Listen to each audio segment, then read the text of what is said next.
graphic nature of this program, viewer discretion is advised. You know, I've been from one side of this fandom to the other. In all that time, I have seen a lot of things. Above all that, there is one thing I am absolutely certain of. I am the villain of this story. You know what time it is, Valhalla?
Greetings, one and all, and welcome to Mornings of Mischief. I'm your host, Stone Loki, and really quickly, Psychodor 9, brother, I hope you're still there. I hope you can still hear me with a $5 super chat. Okay, gang, my day is going to suck for air. Catch you later. Kick ass. Have a great stream, brother. I hope you have a great morning, man. I hope you have a great morning. So sorry you are so rushed this morning. I hope you're still there. I hope you can still hear this. Skull, brother. And good morning, everyone. Good morning, D.D. Myers, Chris Persia, the Wrench of Wrenches, Pat S., Purple Valkyrie, who's also in chat. Dave Bob, how are you doing, brother? Josh from Project Storytime, Reina Creole is here, ladies and gentlemen. Humor and Waffles, Pat Steven Seagal, how are you doing, brother? Oh, man, good morning, Kronos. Good morning, everyone. I hope you all are having a great Friday. It is Friday. Yeah. Hello, Friday. Good morning, weekend. Yeah. Good morning. Good morning, folks. Hello. We've got so much planned this weekend. We've got a movie watch party. We're going to watch Galaxy Quest tomorrow. Oh, wow. Oh, yeah. Heck yeah, we're gonna watch Galaxy Quest tomorrow, and we're gonna have a Discord party. But right now, ladies and gentlemen, we are talking Jim Henson, and this was a god to me when I was a kid because he did the Muppets, he did Dark Crystal, he did all these things that I absolutely loved. It was like he made inanimate objects come to life as you know, a life of their own. When you talk about you know, the Muppets, when you talk about the Creature Creation Shop, when you talk about Labyrinth, Fraggle Rock, the Dark Crystal, Farscape. Farscape is still one of my favorite sci-fi shows of all time. This guy had something to do with it. Even after his death, the Creature Creation Shop and the things he did echoed throughout Hollywood, throughout motion pictures, throughout television series. Oh, Crimson Mist. Thank you. Crimson Mist with a $5 super chat. Yeah. Wilkins coffee. Yes. Yes, brother. Oh, those are the best commercials. Oh, this edition of Loki's Mornings of Mischief is sponsored by Wilkins coffee. Oh, man. Yes. I think that's where they started getting a little bit more violent than normal. Oh yeah. Woo! Chris Persia's Sesame Street, to which I learned the alphabet. Yeah, I think that was probably my first introduction to Henson as well with Sesame Street.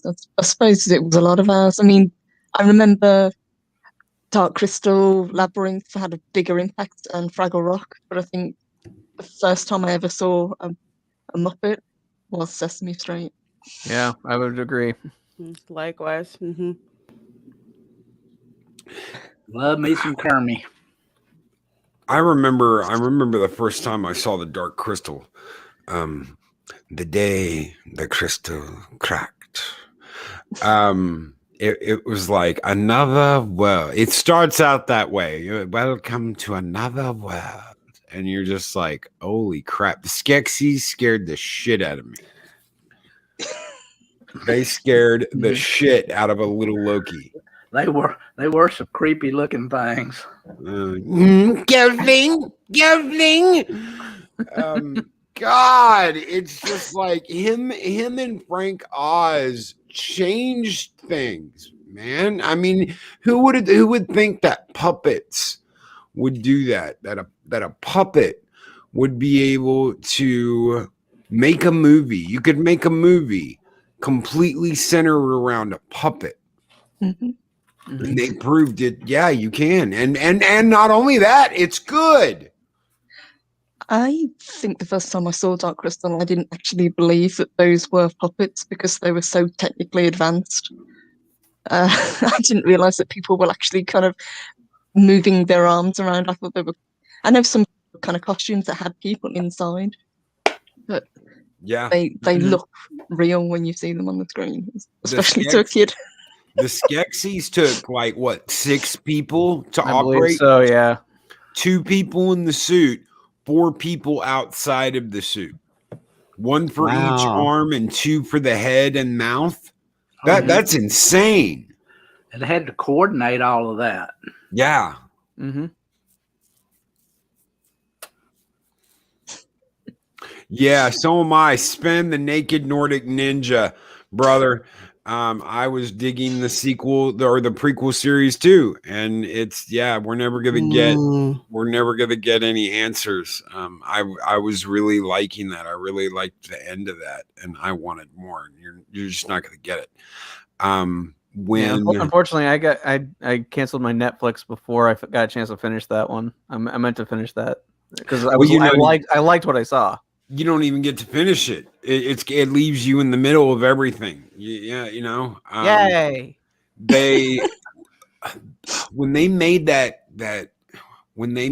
jump to Netflix and they made that proposal, Netflix wanted a like CGI, and they were like, "Well, we'll let you see what it's going to look like as CGI, but you really want the original." And they showed them, and they said, "Yeah, it doesn't look right. We don't want that."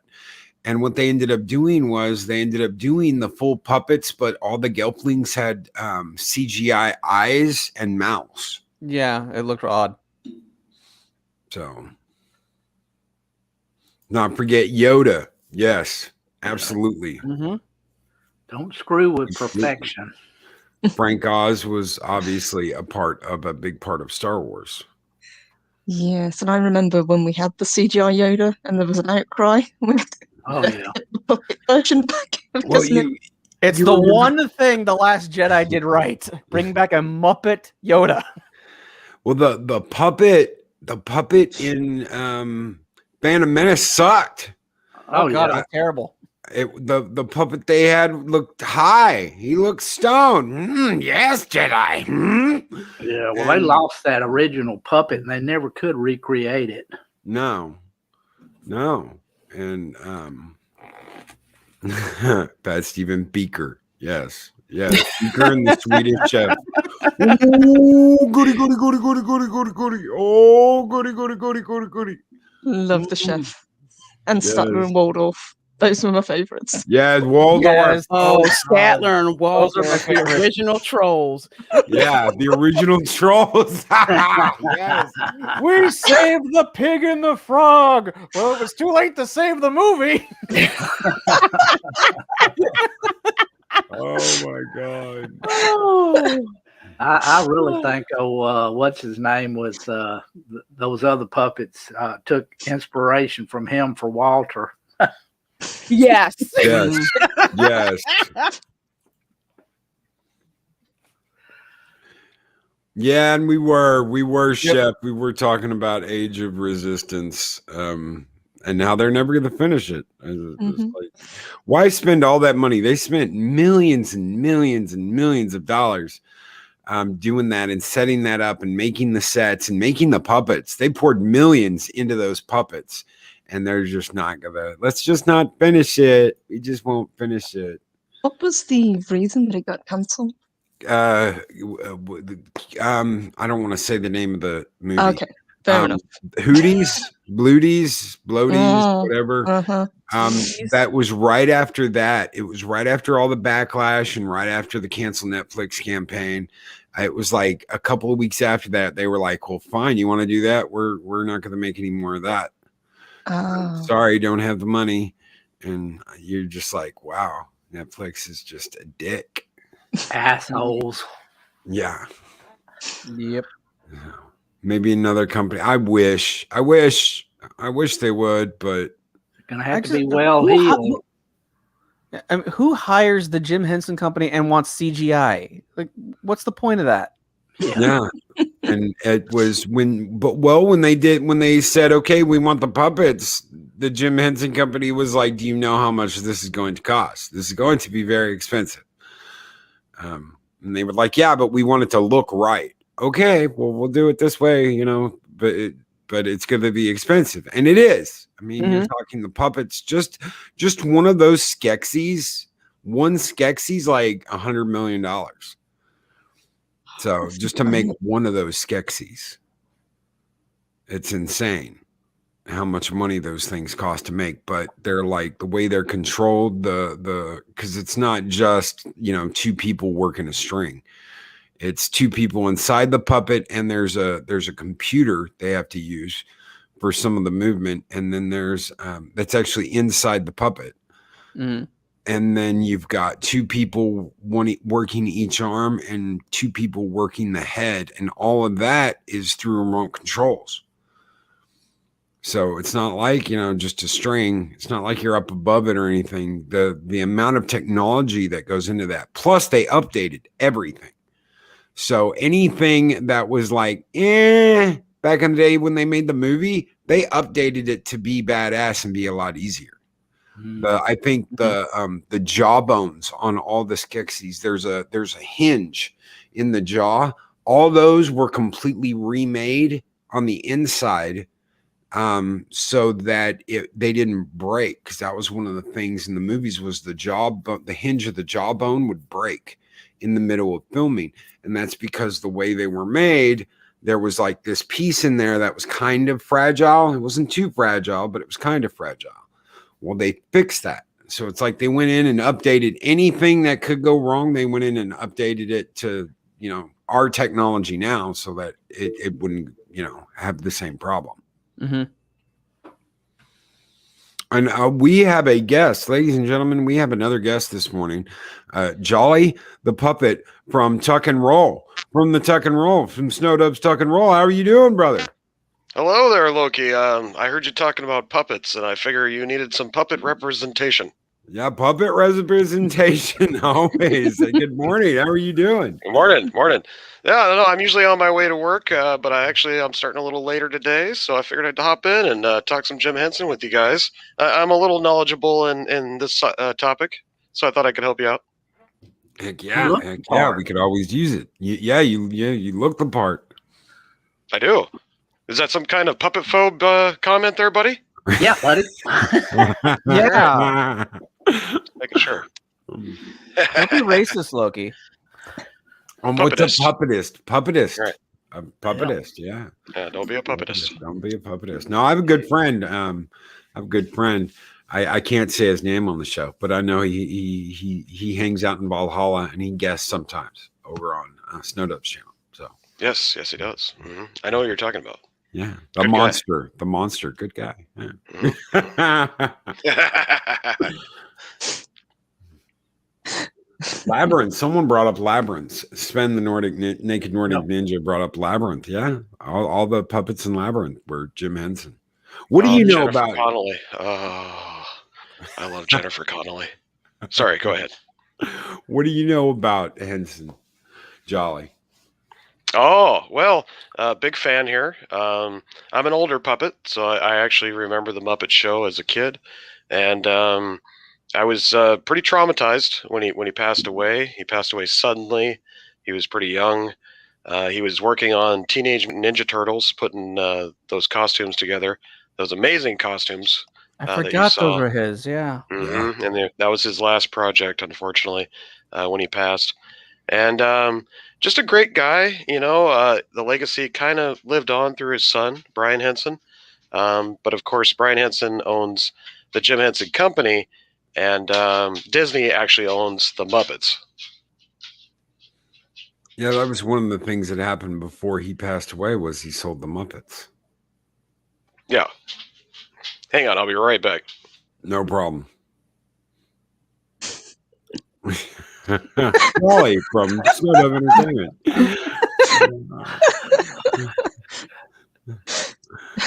There you go.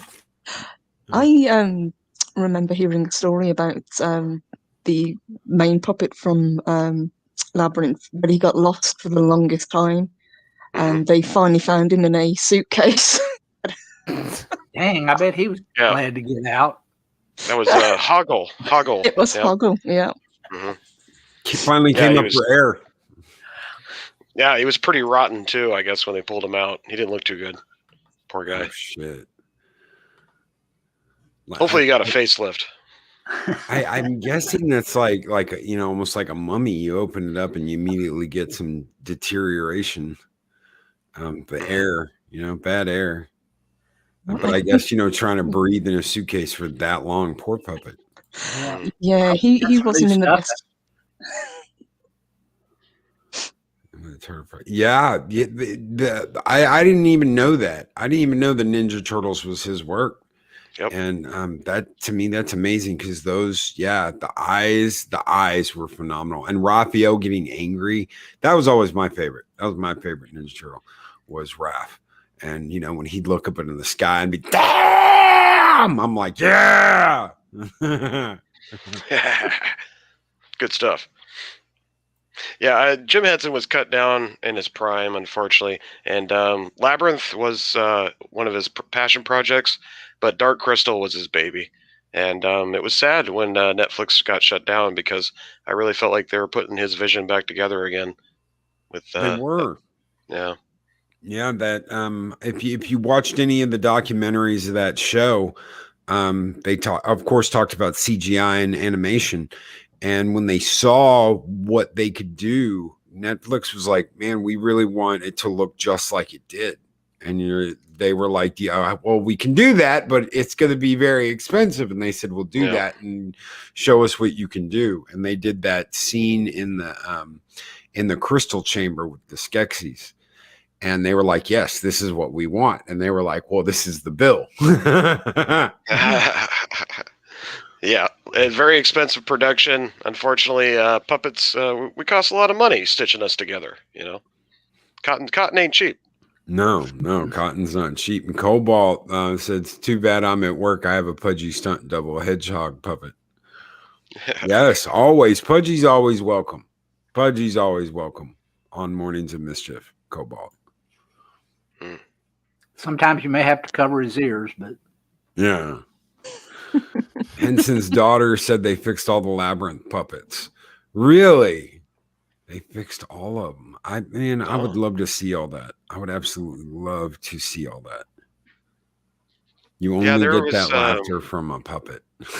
There was a display of puppets from Jim Henson's collection going around on tour around the nation for a while to different museums. I don't know if the Labyrinth. I know there was Labyrinth costumes, but I don't know if there was a lot of the puppets involved in that. But you have to look it up, see if it's still going around. Obviously, with the old pandemic thing, kind of shut a lot of that type of stuff down, unfortunately. But if you ever get a chance, check it out. I know there's a pretty good exhibit, of a lot of the old puppets. Let me just throw this out there. What was your guys's what was y'all's favorite movie that he did? Anything? I mean, even if he just worked on it, even if he just did the puppets on it, favorite movie, TV show, anything like that? Well, I think his coup de grace probably is Yoda. That's probably the most well-known puppet around the world. But my favorite movie of his, probably Labyrinth. I really enjoyed that movie as a kid. Watched it hundreds and hundreds of times. David Bowie nailed his part. The music was great. Just a great story.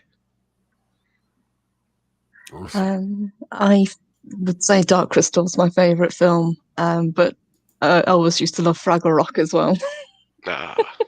It's hard for me to pick between Dark Crystal and Labyrinth. Those two movies right there are just, they're so different. They're, so great. I would probably say my favorite Jim Henson film that he directed was Great Muppet Caper, actually. Oh, nice. Oh yeah.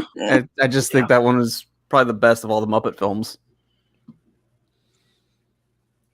I guess for me, it's almost a tie between Dark Crystal and Farscape, because Farscape was so big for me when I was in my 20s. It started out small. It started out small, and it started out as, it's a quirky little, sci-fi show, but it grew into something so wonderful. The characters and the creatures and the makeup department. I had no idea that the Jim Henson's Creature Creation Shop did all the makeup stuff. They did all the makeup stuff for Zan, for Scorpius.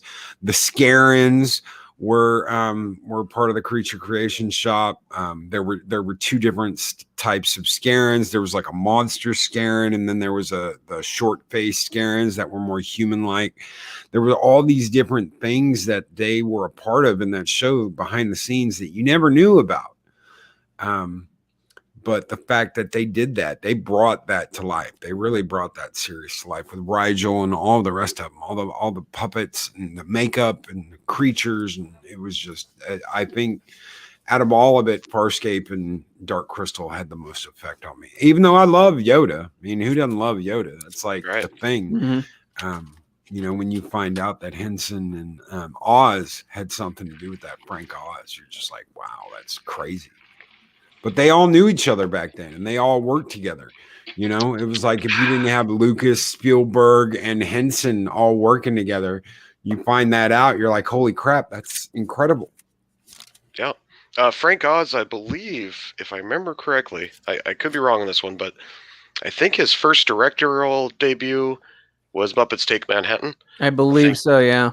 Yeah, Jim Henson gave him the reins on that, and he was really strict about how he wanted to run the show. So I guess it was a little hectic, but that movie turned out really well and jump-started a great career for Frank Oz. Do you have a favorite, Loriana? Sorry, I was on mute there. Oh, it's okay. It's all right. Favorite one? I'm going to say Dark Crystal, and the reason why is because it was so different at the time when I saw it. Just the creatures, the storyline. I know a lot of people were really impressed and scared by the Skeksis. I wasn't. Fizzgig is what scared the crap out of me. Okay, this little cute thing, he looks so cute and whatever, and then they opened it. That freaked me out. The mouth, when he opened his mouth? Yes, when he opened his mouth, that freaked me out. And I just thought that was pure genius on Jim Henson's part, because, this little thing, it looks so cute. And it had the biggest personality to me. You know, just to be able to turn the little things like that into such memorable moments. So that's one of the reasons why I love that movie. Yeah, you've got to hand it to the Henson Company. They weren't afraid to kind of push boundaries a little bit and make things that were scary. Because I remember watching The Witches for the first time, which was produced by Henson, and it scared the hell out of me. Yeah, what was the old lady in Dark Crystal? Helga or Helgra or I can't think of her name. Olgra. Her pulling her eyeball out and that throwing was it so around. That freaked me out. Yeah, the eyeball trick.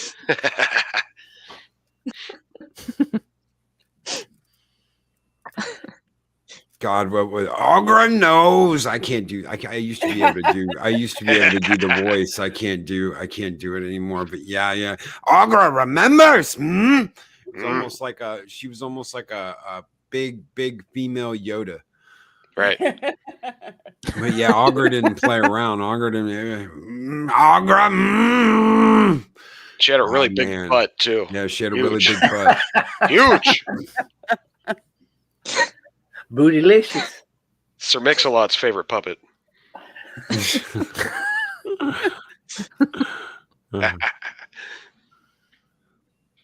Let's see. We've got he produced so much stuff. It's Muppets Meet the Muppets. Jim Henson Hour, obviously, Witches, which Purple just brought up. Muppets, Sesame Street. Gun Bunny brought up The Storyteller, which was also a wonderful little show. No, I didn't know that. The Storyteller, yeah. Yep. Quite a few Christmas specials as well. Yeah, I was at Muppet Family Christmas, Fraggle Rock. Yeah, Muppet Family Christmas is one of my standards. I watch that every year. It's great. Oh. Did he do Emmett Otter's Jug Band Christmas? Yep. He did. I freaking love that. Yep. Yeah. He's done a few Christmas specials, I believe, 2 or 3 at least. Yeah. Muppet Christmas Carol, though, he did not do. That was his son's first movie. Yeah. That's when Brian Henson did his first directorial debut. Tough movie for him, but a special one. And you can really tell when you watch it. It was done with care. Love that movie. I love that film. That's one of my go-to films for Christmas. I'll probably watch it 3 or 4 times. Yeah. And one of the things. Oh, go ahead. I was going to say Michael Caine plays the best Ebenezer Scrooge, hands down. Oh, he really does. Oh yeah, he's up there. And what really makes that movie work is that he plays it straight. He doesn't play like, oh, I'm in this movie with puppets. He plays it completely serious. Yes, and that really makes it work. But you can see he's having a blast doing it. Oh yeah. Yeah, he had to be really careful too because he's walking around on planks in that movie. If you watch the behind the scenes, because he had to walk across like these slim planks, and they had to be really careful he didn't fall off. Because he wasn't a young sprite guy back then, but he managed to get through, and he loved it. I guess he really enjoyed doing that part. Yeah, they don't let him get away with that shit anymore. No. You forget how hard it was back then working with a lot of those puppets because they were so massive and all the controls were underneath everything. I know. What was the largest puppet that they ever made? Was it Snuffleupagus? I think it was Snuffleupagus. Yeah. Yeah, that's one of them. I believe the mechanical droid monster thing they fight in Labyrinth was one of their bigger ones too. It's towards the end, right before they go in the Goblin City. Remember, he comes out of the gate. Oh yeah. Yeah, that was a pretty big one as well. So they've done quite a few that are really ginormous puppets. What were those ones in Dark Crystal that they rode to the castle at the end? Oh yeah. Those were huge. I don't remember what they were though. What they were called. Mothras or something. They got a weird something name. Like that. Yeah.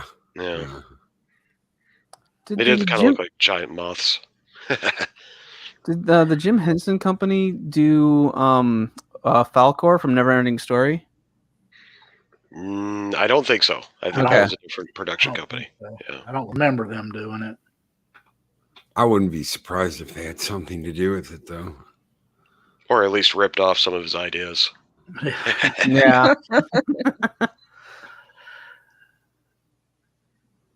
Oh, they were Landstriders. Those things that they ride. Landstriders. Uh-oh. Mexican Iron Man.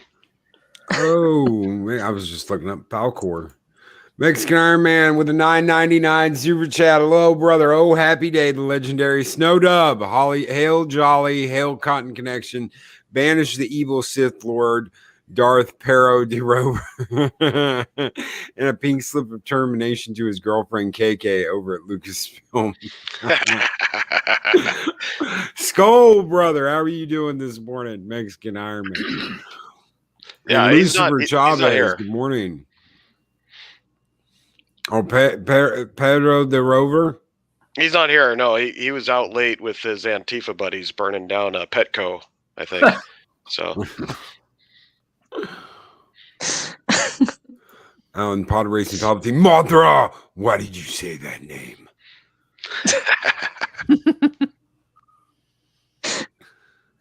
No, it was Jim Henson Company in Neverending. No, was it the Jim Henson Company in Neverending? Oh, okay. Yeah, it was their company then. Yeah, I don't think Jim was involved with it, but the company's been used in a lot of different movies. So. Yeah. Yep. His Creature Shop. Ah, His Creature Shop. Yep. Makes sense. Secret of the Ooze. Did they? Yeah. They continued their work in Secret of the Ooze. Yeah. Yes. Yeah. They use the same animatronics and everything in Secret of the Ooze, but then in part 3 they actually changed it up, and that's why they look kind of different in the Back in Time one. Oh yeah, the Samurai Turtles. Turtles. Yeah, I didn't even remember the time thing. I just remember Samurai Turtles. Yep. Mm. Yeah, those weren't done as well. You can really tell the difference between those animatronics and the previous two movies. And that Vanilla Ice animatronic was so lifelike. Yes. Go Ninja Go. Yeah, go Ninja, go Ninja, go. How they got him up on stage doing that, I will never know. Gamera, Godzilla's mortal enemy. Gamera. Oh, yeah. Is that Jim Henson? Did Jim Henson didn't do Gamera, did he? No, I don't think so. No. Toka and Razor. Yeah, Toka and Razor. The wolf. Yeah. Wolf, snapping turtle. Yeah, they're right behind me, actually. I got them right here. Oh, cool. Hang on. Jolly's got merch. Oh, they're pretty heavy for a puppet, so there we go. Oh, that is neat. Dude, that is badass. I gotta get one of those. That's badass. Yeah, they're kind of hard to find. You had to order it through NECA. They were a special order. You can maybe find one on eBay. That is amazing. Looks just like them. Must cost an arm and a leg. Well, I think these ones cost like 70 or 80. You know, of course, it was probably about a cool bill by the time, after taxes and shipping and all that. You don't open any of that, do you? No. I have to open everything, dude. When I got the I can't Soulless Shigoken stuff. I was like, nope, opening it. People were like, don't open it. Don't take it out of the box. Don't unwrap it. No, I'm gonna open it. Shredder. Oh, the mutant Shredder. Dude, that is badass. Oh, I love that. Yeah, this was Walmart exclusive, but it was really hard to find. I had to order this one from NECA as well because, those scalpers, on eBay and stuff, they swoop them up and then sell them for a profit. Yeah. Jerks. Yep. Yeah. Capitalism at its finest. Yep. There was I'm an old school Metallica fan, and there was some Walmart exclusive vinyl that came out that were all different colored vinyl, and it's 6 of their albums, and the only way you could get those were pre-order it. You can't find those in the store. So Yeah, this is my last one here. He's got the trench coat. Oh, dude, that's my Raphael, man. Is the Raphael in the trench coat beating the shit out of Casey Jones? Got a little bit of glare here, but yeah. And this was another Walmart exclusive, but I just ordered it through NECA. Because once again, you know, those scalpers, they swoop them up. Yeah. And sell them on eBay. Yeah. They're kind of hard to find. Yeah. Yeah, I think I mentioned those records. Those are going for about $250 now, and I got the set for $150, and they've already added $100, and those came out last month. Yeah, they did. Those came out at the end of last month. Robot. Yeah, I had to have the Super Shredder, and then when I saw the Taka and Razor special order, it's like, I got to get those too. You know, that's I'm a Jim Henson fan, and those were a special part of my childhood. Those movies. Mm-hmm. Yeah, I'd probably do the same thing if they ever came out with some Farscape stuff, which they never will. If there was anything out there, it's from when the show was running. I'd have to probably try and find something from when the show was running. They don't re-come out with stuff every once in a while. I got a Maximilian back there. I got a Maximilian from the Black Hole. You remember the Black Hole, Jolly? Yeah. You ever see that? Remember that big red evil robot? That tried to kill everybody, called Maximilian. Yeah. Maximilian. I gotta get the old Bob and Vincent next. But I got the Maximilian robot. And when I got that, I was like, holy shit, that's cool. Gotta get old Bob. Rod Thunderheart. I have to open mine too. Yeah, I've just got to open shit. I get stuff and I have to open it. I have to, whether it's a vinyl, whether it's a record, whether it's I got some Godzilla stuff on the way. I think I got one coming today and another one coming in the next couple of days. Albums from it's like the best of Godzilla music from the years. I got to open it. Doesn't matter what it's worth. I got to open it. I got to listen to it. So I'll throw it on the turntable and listen to it, or I'll open it up and put it on the shelf. I can't keep things in boxes. I can't. Very nice. Very nice. I understand. I did the same thing when I first started collecting my movie Maniacs. That's like one of my favorite collections. And then I wised up and rebought the ones that I opened, and now I can't keep those in their boxes now. It's tough. I understand. Yeah.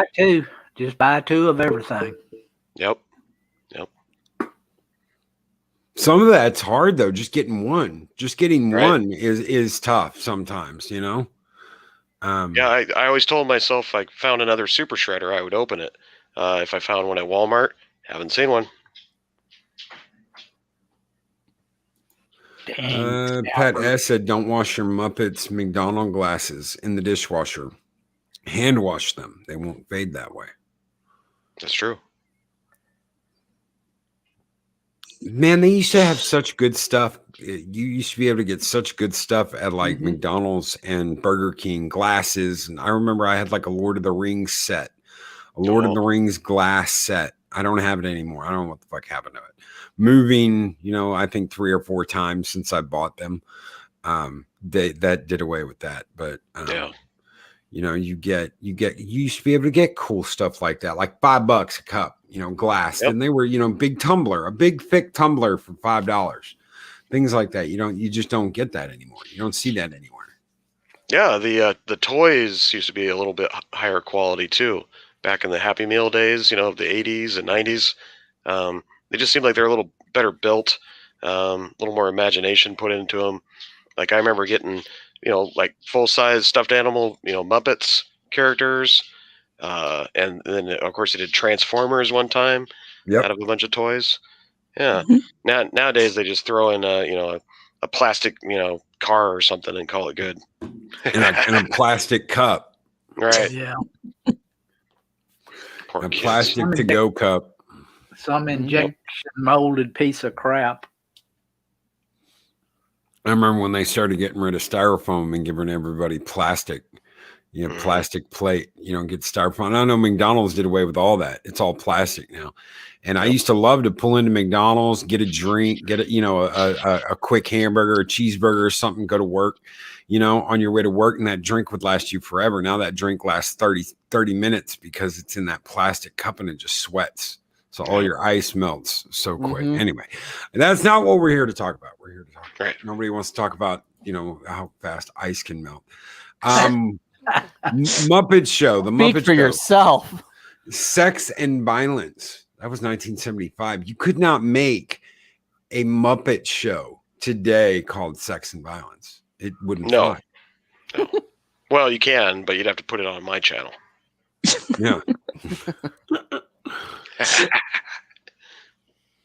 And there was so much there, you got Muppets Tonight, Muppets Family Christmas, The Muppet Show, The Jim Henson Hour, Muppet Classic Theater, Muppet Valentines. It was Muppets. The entire world was in love with the Muppets. It's so problematic. We need to have warnings on all of it now. Yeah, even Mr. Potato Head. Oh God! Oh God! Bring that up. I love the Muppets, not just for the Muppets, but for the number of celebrities that came on to do the little skits. Yeah. I just love those two old guys that were always roasting their asses. Waldorf and Statler. Yep. One of my favorite segments was they had Milton Berle. He was out there doing a monologue, and Statler and Waldorf were just heckling him the whole time. It was great. I like those guys. They got good humor. I remember seeing Vincent Price being on with Kermit the Frog. It's just surreal, but very funny. They had a bunch of great guest stars on those. We just watched the one recently, me and the Snow Kid. We watched the one with Mark Hamill, and they actually brought on C-3PO, R2-D2, and Chewbacca onto that episode. Oh. You okay? You all right? You all right, Dave Bob? I'm just doing my Chewbacca now. Come on, it wasn't that bad. Oh, okay. And the dinosaurs. Yes, dinosaurs. Yeah. Not the mama. God, that show ended so horribly, though. Yeah. Yeah, it did. The Ice Age. Yeah. True The to Ice life. Age. They killed them all. It was They very killed them true to all life. off. Wow. Well, it's bound to happen eventually. History, man. History. Right. Yeah, that was like everybody watched dinosaurs back in the day. It was like everybody watched dinosaurs. Did you watch dinosaurs? It was like the first like water cooler moment for kids. Did you watch dinosaurs? Oh yeah. That's how the water cooler moments started, It should have been a comet, though. They weren't factually correct. Should have been a comet that wiped them out. You mean the show with those sitcom dinosaurs wasn't accurate? Nope. No, we know now it was an asteroid that hit right around the Gulf of Mexico that wiped them all out. Wasn't the Ice Age. Oh, Carl. Yeah. Not the mama. Oh, that kid. From that to Muppets to Skeksis to Farscape to everything he made. Sesame Street, Big Bird, Cookie Monster.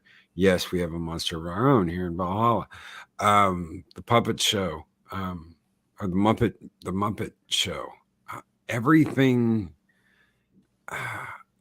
It's amazing how much heart and soul he put into Hollywood with just some cotton, as Jolly would say, just some cotton. Just some cotton? Just? Puppet lives matter, Loki. Puppet lives matter. Yes, a lot of soul cotton. A lot of cotton with soul. Thank you. That's better. He really did, and he never talked down to kids as well. he would educate, but he would never treat kids like they were stupid. And I think that's one of his one of his legacies, I suppose. That's what he wanted to give across. He wanted to entertain. He wanted to educate. But he would never, talk down to people. Well, one of Yes. one of the things he always said was he always wanted to leave the world a better place. He certainly did. It's almost like he knew he was on, a small amount of time, because the guy, Jim Henson worked, I guess, very long days. That was normal for him. And you could see it because he was, doing the puppet shows with the Muppet Show at night. And then he was running over to the other studio to do Kermit on Sesame Street. The guy had no off button. And I'm glad we got as much out of him as we did. But it still makes me sad because he could have lasted a little longer. He had an untimely death. And if you just would have went to the hospital, Jim. But he got ammonia, and he thought he could tough it out, and unfortunately, he didn't make it. Yeah. And I did not know that. I did not know Babe was his shop's work. I had no idea. Oh wow. That's one of those movies that that is one of those movies that I got gifted. My aunt gave me that movie, and I was like, really? I think I was in my 20s then. I was like, really? He's like, just watch it. And at the end, I'm like, yeah, like everybody in that crowd when it goes off, when the pig actually does it.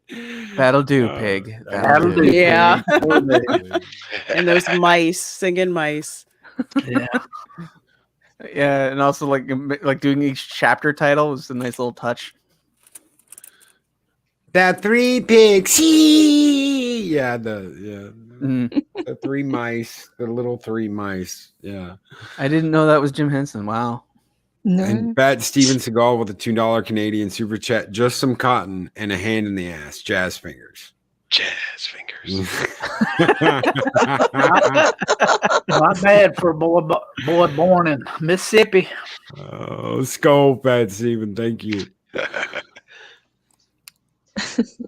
Was there anything that hit you guys? We'll go around the room. Anything that really affected you growing up concerning him? Anything? Any movies? Any puppets? Any cotton? Anything and everything that really got to you? We'll go Dave Bob and we'll go around. Well, honestly, the Muppets, even when I was a kid, they were around, and I guess just about every kid in the world, grew up with the Muppets. Mm-hmm.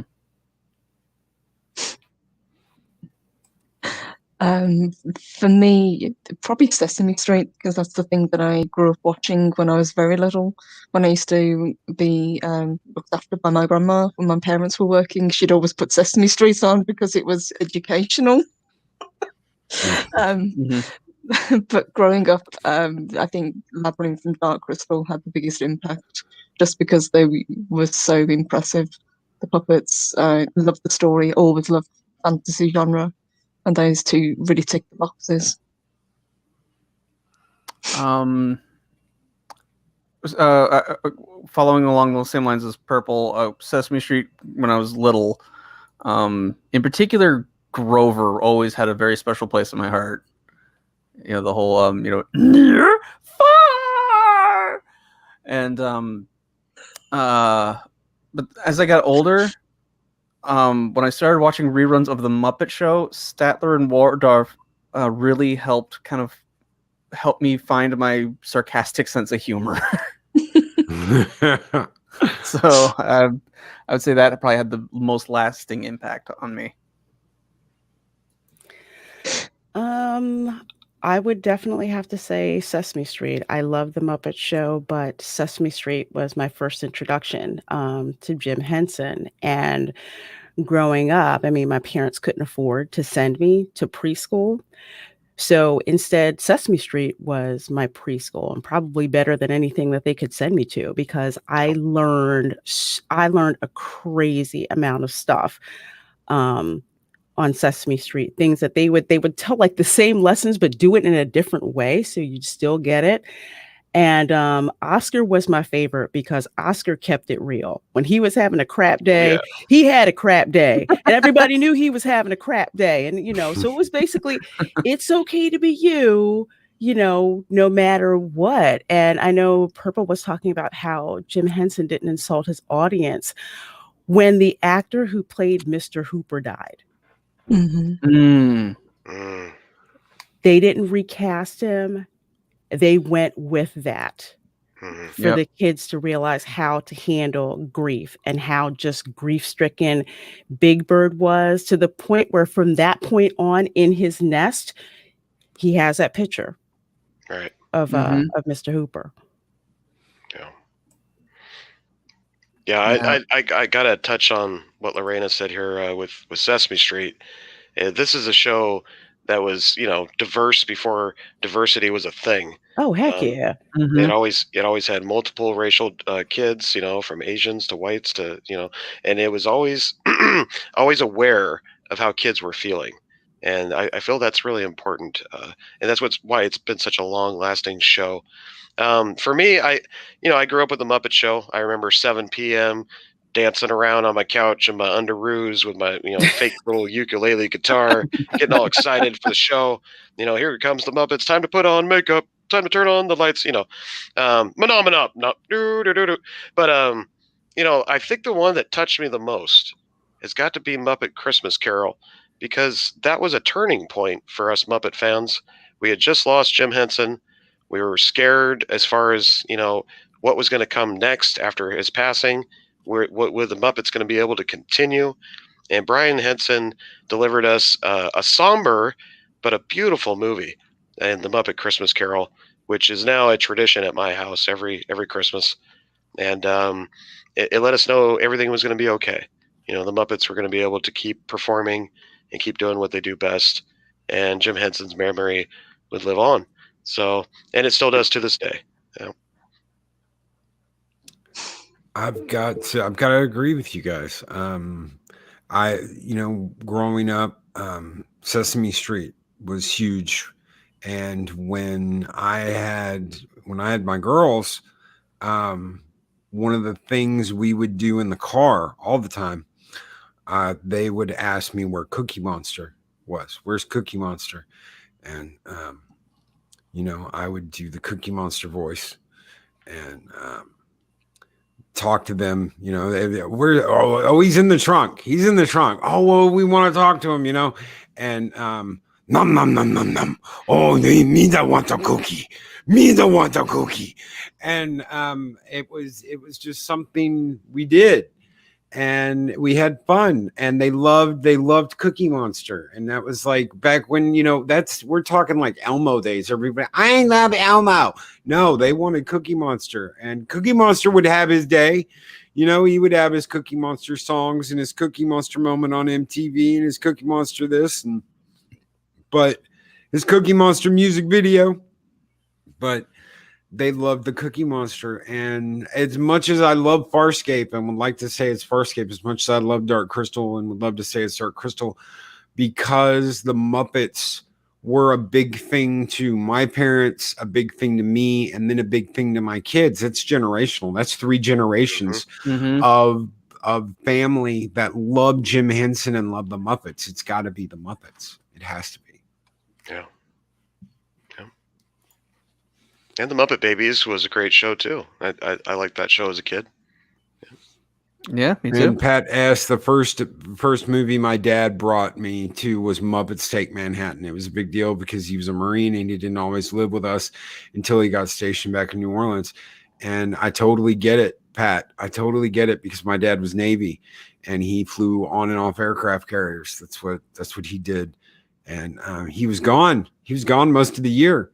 And the times that I got him, the nights I got to stay up late and watch Star Trek with him. It's one of the things I've always liked to share, is that when he was home, I got to stay up late and I got to stay up late and watch Star Trek with him and get to go on adventures, with Spock and Kirk and Bones and Uhura and Sulu. And I remember I remember seeing Sulu with the rapier in that hallway scene where he's sword fighting, thinking, I want to do that one day. I want to go into space and fight people with swords. I wonder if he had anything to do with the Tribbles. I wouldn't put it past him to have had something to do with the Tribbles. Oh, like eating people and becoming like breakfast Oh cereals? no, we're not talking about that STD crap. Any final thoughts? Anything you guys got going on? We'll go back around again. We'll start with Josh this time. We'll go around. I'm sorry. Final thoughts on what?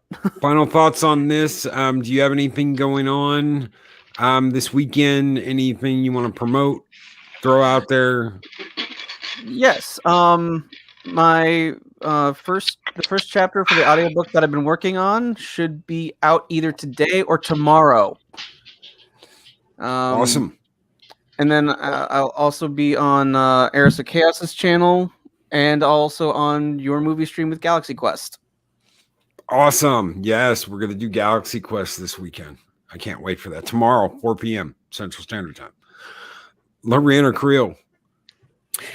Let's see. Well, today at 12 noon, I have my lunch table show, and which I co-host with Fat Steven. And my guest is actually going to be Saggy Melon. So that's going to be interesting. She's hilarious. So That's she's my gonna co-host. Yeah. That's right. She told me. Yeah. So we are going to have a great time today at 12 noon. And on Sunday at 8 p.m. is my Welcome to Florida live stream. And we're going to be doing a complete Florida Man show. And illustrious comic book author Mike Barron is going to be on the panel. Ooh. Yes.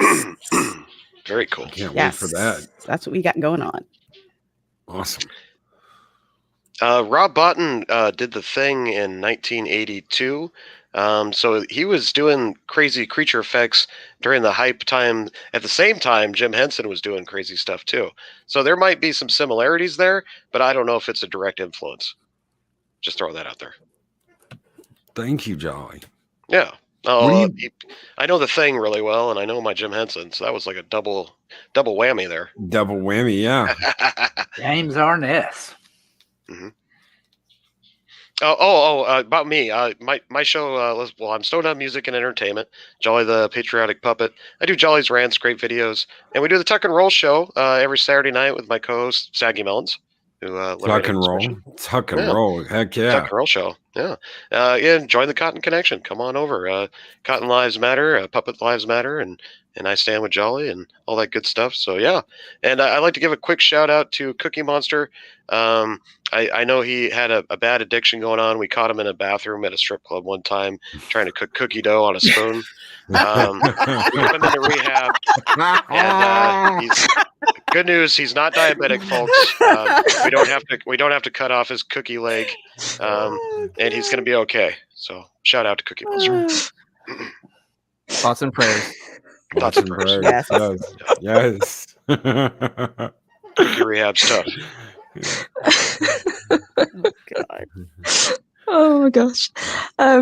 We've got the Valkyrie show coming up in about an hour. We're talking MCU, which should be a lot of fun. We've got our WandaVision review on Sunday with Dave Bob and Mark. And I think tomorrow we've got the I know you guys are doing the movie watch party, but we've also got another show happening before that, haven't we, boss? Do we? Do we? I hope so. What do we got? Remind me. Discord, isn't it? Yeah. Is this it's Discord? Are we doing Discord tomorrow? Yeah, we're doing that Sunday. Stand. The Stand, yes. Oh my god. I'm gonna lose my mind. Okay, yeah, we've got The Stand coming up tomorrow at 1 p.m. Central Standard Time with we've got Polly from Latino Slant coming by. We have Deej Odyssey, Purple Valkyrie, and a very, very special guest. Robert Myron Burnett is going to come by and talk about The Stand with us. Nice. So nobody has known about the Robert Meyer Burnett angle besides me and Purple. I kept that quiet. That way, if anybody was like, no, I can't make it, it's the stand, I'd be like, okay. You're gonna miss out. That's okay. I didn't want to be invited anyway. Well, you're more than welcome to come by and talk about the stand. Well, I have errors to show though. Oh yeah, shit. Okay. That's at 2 p.m. Central. Yeah. So, Dave Bob. Well, I'm going to be joining y'all tomorrow for the showing of Galaxy Quest, and sometime Sunday we are going to be. I will be on with the beautiful Valkyries, and we will be critiquing WandaVision. And I was invited by Cardinal Sin to be on his show sometime Sunday afternoon. I haven't yet, but we'll see how that goes. All right. Heck yeah. And guys, you already know we're going to have the stand review tomorrow for the new series, which was horrible, but strangely had a couple of moments that I was like, holy shit, this could have been badass. So we will talk about that tomorrow. We will have the Galaxy Quest watch party tomorrow, and then we're going to have a Discord meetup on Sunday. So full weekend of fun things to do here and on our friends' channel, on our family's channels, and our friends' channels. We've got, the wonderful Reina Creole. We've got Josh from Project Storytime, Purple Valkyrie from Rise and Shine with Valkyries, Dave Bob, who does not have a channel yet, but I am constantly poking and encouraging to get his own channel because he rocks. And of course, Jolly from Snowdub Music and Entertainment and Chuck and Roll. And the Cotton Connection. And the Cotton Connection. Yes. Yeah. Skull and Tuck and Roll. Skull and Tuck and Roll. Derek McManus cue Top Gun music. Oh, thank you guys so much for being here. Thank you all for agreeing to come on and talk about this.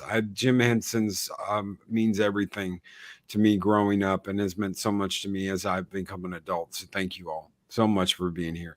And we will catch you guys later. Bye. Thank you. Bye. Bye, everyone. These videos are tremendous. Like, comment, and subscribe, and hammer that notification bell.